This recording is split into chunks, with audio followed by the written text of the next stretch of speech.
अब हामी एउटा अर्को न्युमेरिकल हेर्छौँ जुन ट्युमा 2067 असारमा सोधेको एउटा न्युमेरिकल छ। यो प्रेसर बेस्ड न्युमेरिकल छ, च्याप्टर 2 को थर्मोडाइनामिक्सको च्याप्टर 2 को न्युमेरिकल छ। यो ट्युमा 2067 मा सोधेको छ र क्वेसनले के भन्छ भने फर्स्ट हामीले यो पढौँ क्वेसन, त्यस पछाडि हामीले यसको सल्युसनतिर जान्छौँ। एयर मास दिएको छ 0.1 kg is contain in piston cylinder assembly as shown in figure. यसमा एयरको मास दिएको छ, यसमा 0.1 kg। Initially the piston rest on the stops, यो दुईटा स्टप्स दिएको छ, त्यसमाथि रेस्ट भइरहेछ यो पिस्टन सुरुमा। And is in contact with spring, यो स्प्रिङको कन्ट्याक्टमा छ।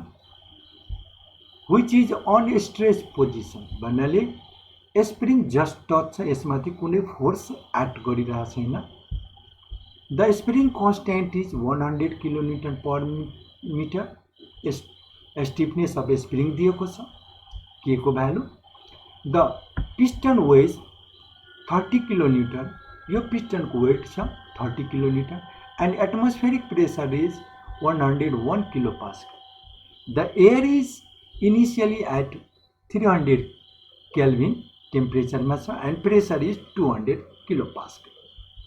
यो एयरको सुरुको प्रेसर एन्ड टेम्परेचर दिएको छ। Heat transfer occurs until the air temperature reaches the surrounding temperature 700 Kelvin। भन्नाले यसमा अब हिट सप्लाई गरेपछि यो भित्रको टेम्परेचर इन्क्रिज हुँदै गइरहेछ र त्यो कहाँसम्म पुग्यो भने फाइनल टेम्परेचर 700 केल्भिनसम्म। Find the final pressure and volume, त्यतिखेर फाइनल प्रेसर र भोल्युम कति हुन्छ भने हामीले निकाल्नु छ। र सबभन्दा पहिला हामीले कुनै पनि न्युमेरिकल सल्भ गर्दाखेरि पटक पटक क्वेसन पढ्न नपरोस् भनेर गिभेन कुरा हामी लेखिहाल्छौँ। र गिभेन कुरा के छ भने त्यो हामीले जसरी पढी एक्सप्लेन गर्यौँ। मास 0.1 kg छ एयरको, अनि स्प्रिङको कन्स्ट्यान्ट दिएको छ 100 किलोमिटर पर मिटर, त्यो हामी लेख्यौँ। वेट दिएको छ, पिस्टनको वेट 30 किलोन्युटन दिएको छ र atmospheric pressure P naught is 101 kilopascal दिएको छ। एयर सुरुमा, यहाँ सुरु इनिशियल पोजिसनमा एयरको टेम्परेचर दिएको छ T naught is 300 kelvin and pressure P T1 is 300 kelvin र प्रेसर P1 इज 200 किलोपास्कल। भने सुरुको पोजिसनलाई 1 स्टेटले डिनोट गर्यो र फाइनल टेम्परेचर दिएको छ हिट ट्रान्सफर हुँदाखेरि 700 केल्भिन। जुन फाइनल टेम्परेचर हामीले यहाँ T3 ले डिनोट गरेका छौँ 700 केल्भिन र क्वेसनमा आर को भ्यालु एयरको लागि दिएको छ 287 जुल पर केजी पर केल्भिन। अब हामी के गरौँ भने यसको फाइनल प्रेसर P3 र फाइनल भोल्युम V3 पत्ता लगाऊ। यो कुरा हामीले पत्ता लगाउनु छ। अब त्यसबाट के गर्ने भने यस्तो खालको न्युमेरिकलमा अलि हामीले ध्यान के दिनुपर्छ भने सुरुको प्रेसर र यहाँ टेम्परेचर दिएको छ एयरको, यहाँको के छ भने हाइट पनि दिएको छ, पिस्टनको यो स्टपमा हुँदाखेरि हाइट पनि दिएको छ भने यहाँबाट यसको हामीले भोल्युम पहिला निकालिदिनु पर्यो। यसको भोल्युम निकाल्नु पर्यो, इनिशियलीको भोल्युम निकालिदियो भने त्यो भोल्युम निकाल्नको लागि हामीले के गर्नु पर्यो भने ग्यास लो हामीलाई थाहा छ। सुरु कन्डिसनमा जब पिस्टन यहाँ छ स्टपमाथि छ, जस्ट यो स्प्रिङ टच भइरहेछ भने त्यहाँबाट P1 V1 equals mR T1 गरेर यहाँको स्टेटको हामी भ्यालु यहाँ V1 निकाल्न सक्छौँ। भने सुरुमा यो एयरको भोल्युम कति छ V1, त्यहाँबाट हामीले यो फर्मुलाबाट सबै भ्यालु राख्दै m को भ्यालु, r को भ्यालु, T1 को भ्यालु र P1 को भ्यालु राखेपछि डिसमस क्युबिक मिटर भोल्युम आउँछ। अब के छ भने हाम्रो यो हिट ट्रान्सफर गर्दा 700 जुन केल्भिन टेम्परेचर भयो, त्यतिखेर यो पिस्टन यही पोजिसनमा छँदा भयो कि पिस्टन मुभ पनि भयो, माथि पनि गयो। त्यसको लागि हामीले पिस्टन मुभ हुनको लागि कति प्रेसर चाहिन्छ, ग्यासमा हिट ट्रान्सफर हुँदाखेरि भित्र कति प्रेसर हुन्छ त्यो हामीले निकालिदिनु पर्यो। र त्यतिखेर जब यो पिस्टन जस्ट यहाँबाट यो प्रेसरमा मुभ हुन्छ, त्यतिखेर भोल्युम त उतिकै हुन्छ, पिस्टनको भोल्युम सेमै हुन्छ, किन पिस्टन मुभ भएको हुन्छ, जस्ट स्टार्ट गर्छ मुभ हुनलाई। त्यतिखेरको हामीले प्रेसर हामीले निकालौँ, let P2 be the pressure, र त्यतिखेरको टेम्परेचर पनि निकालौँ T2। यदि T2 टेम्परेचर यो टेम्परेचरभन्दा कम छ भने हामीले के बुझ्नु पर्यो कि हिट ट्रान्सफर फर्दर भएको छ र यो पिस्टन मुभ माथि भएको छ, र कति मुभ भएको छ त्यसलाई हामीले x ले डिनोट गरिदिने। र यसरी त्यसको लागि हामीले के गर्यो भने let P2 be the pressure required to lift the piston from the stops. The pressure at that state 2 will be the sum of the atmospheric pressure and pressure due to the weight of the piston. त्यो केसमा कति pressure हुन्छ त्यसको लागि हामीले free body diagram पनि बनाउन सक्छौँ। र फ्री बडी डायग्राम नभने नि भित्रको प्रेसर P2 कति हुन्छ जब पिस्टन जस्ट स्टार्ट मुभ हुनको लागि, त्यतिखेर त स्टपमाथि त्यसले एक्ट गर्दैन वेट, जस्ट स्टार्ट हुँदाखेरि भने यहाँको प्रेसर केले गर्दा हुन्छ, यो पिस्टनको वेटले गर्दा प्रेसर हुन्छ र एउटा एटमोस्फियरले गर्दा प्रेसर हुन्छ। भने स्टेट 2 को लागि प्रेसर हामी कति निकाल्छौँ भने यहाँबाट हामी निकालिदिन्छौँ। यो फ्री बडी डायग्राम हेरौँ। स्टेट 2 मा कति छ भने भित्रको प्रेसर कति हुन्छ, यहाँ जब स्टेट 2 मा जान्छ पिस्टन जस्ट स्टार्ट हुन्छ लिफ्ट हुनलाई, P2 को भ्यालु कति हुन्छ भने पिस्टनको वेटले गर्दा प्रेसर प्लस एटमोस्फेरिक प्रेसर। भने यो अनुसार हामी के गर्छौँ भने P2 निकालिदिन्छौँ। P2 is atmospheric pressure, pressure due to piston, र एटमोस्फेरिक प्रेसर गिभन छ 101 किलो पास्कल, र वेटले गर्दा कति प्रेसर हुन्छ पिस्टनको वेटले भने त्यो के हुन्छ भने weight per unit area, weight 30 kilonewton दिएको छ, एरियालाई हामीले ए जुम गर्यो विच इज इक्वल टु यहाँको हामीले भोल्युम पत्ता लगाइहाल्यो, र यो हाइटले भोल्युमलाई यो हाइटले डिभाइड गर्यो भने एरिया अफ द पिस्टन हुन्छ। भने हामी के गर्यो भने भोल्युम जुन पत्ता लगायो यो सुरुको भोल्युम त्यसलाई यो हाइटले डिभाइड गरिदियो। यो हाइट 20 सेन्टिमिटर छ भने त्यहाँको भोल्युम कति छ 0.04305 डिभाइड बाई यसलाई सेन्टिमिटरलाई मिटरमा कन्भर्ट गर्यो 0.2, अनि त्यहाँबाट हामीले पत्ता लगायौँ the pressure when the piston just lift is this much kilo pascal. अनि जस्ट लिफ्ट हुँदाखेरि भनेको लिफ्ट हुन खोजिरहेछ भने स्टेट 2 को पनि भोल्युम स्टेट 1 बराबर नै हुन्छ। सुरुमा जति भोल्युम छ स्टेट 2 को भोल्युम पनि उतिकै हुन्छ। त्यो भएर V2 equals V1 is this much volume हामी लेख्यौँ।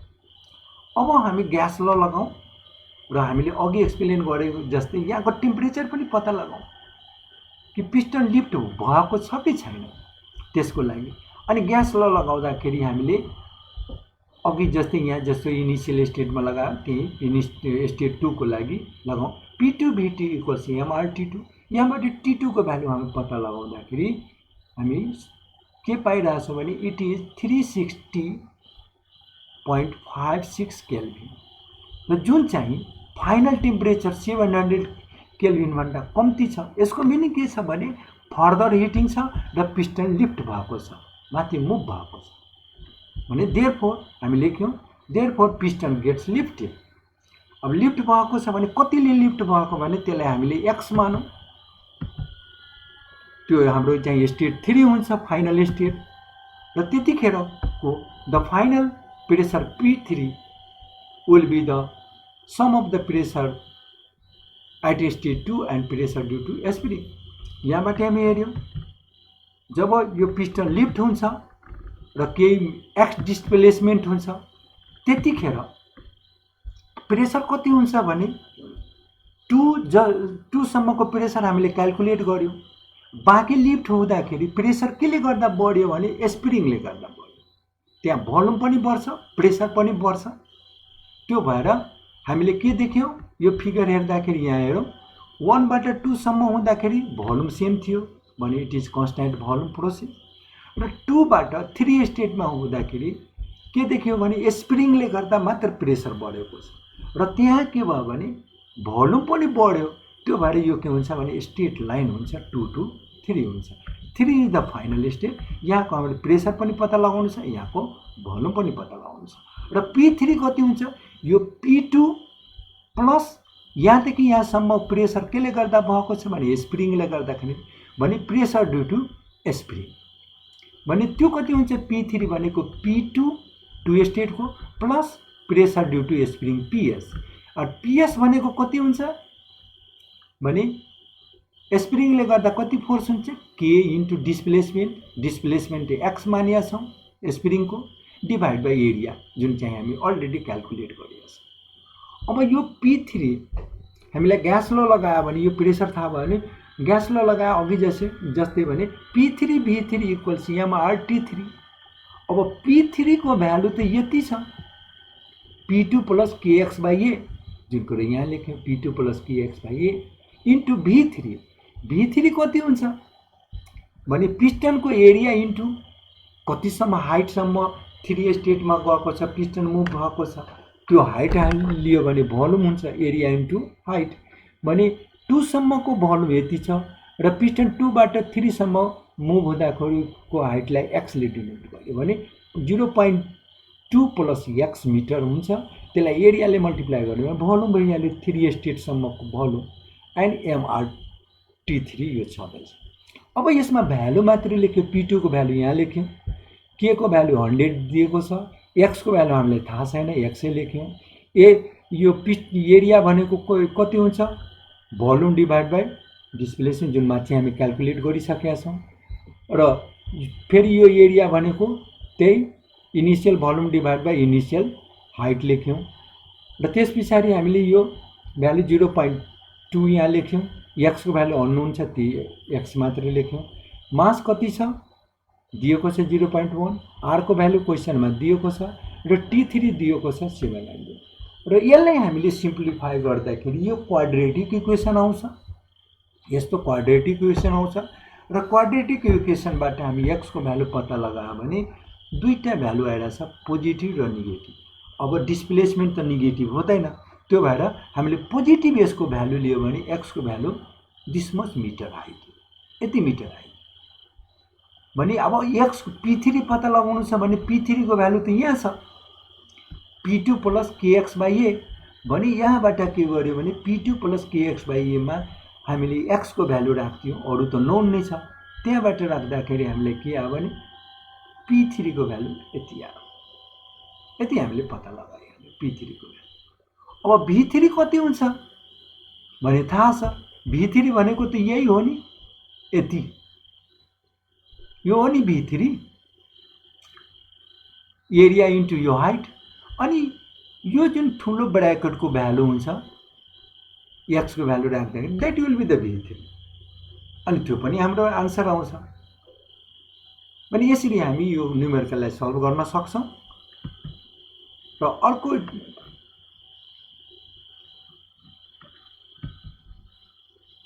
आजलाई यति नै हो, धन्यवाद।